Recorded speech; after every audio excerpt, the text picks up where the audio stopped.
Hello বন্ধুরা, তোমরা সবাই কেমন আছো? আশা করি সবাই খুব ভালো আছো। আমিও খুব ভালো আছি। দেখো, আজকে একটু কেনাকাটি করতে বেরিয়ে গেলাম। সবার মোটামুটি কেনাকাটি কমপ্লিট।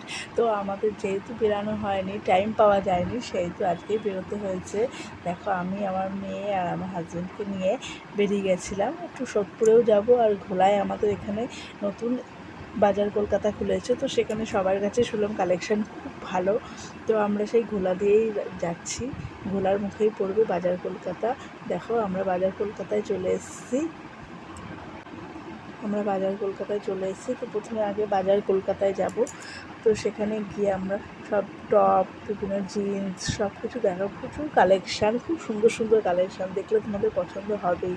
এত সুন্দর, রেঞ্জটাও খুব কমের মধ্যেই আছে, খুব ভালো। তো সেখান থেকে কিছু নিয়ে আমরা দোতলার দিকে উঠে গেছিলাম। দোতলার কিছু জিনিস দেখবো বলে। দোতলায়ও ছেলেদের কালেকশানগুলো খুব ভালো, জিন্স, টি শার্ট সব কিছুই খুব ভালো। তো আমরা বাজার কলকাতা থেকে কিছু জিনিস নিয়ে বেরিয়ে এসেছিলাম। বেরিয়ে এসে দেখি তো মিকি মাউসের সঙ্গে ঝনঝন দাঁড়িয়েছিল।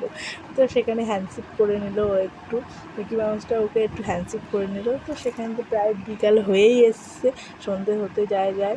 তো আমরা বেরিয়ে গেলাম সোদপুরের উদ্দেশ্যে। তো সোদপুরে থেকে আরেকটু বেরিয়ে আমরা বিটি রোডে চলে আসলাম। বিটি রোডে দেখো কত গাড়ি যাচ্ছে, সন্ধে হয়ে গেছে তখন। বিটি রোডে একটা নতুন এক্সপ্রেস বাজার খুলেছে, তো সেখানে আমরা চলে এসেছি। সেখানের কালেকশানগুলো কিছু দেখবো। সেখানের কালেকশানও খুব ভালো, খুব সুন্দর।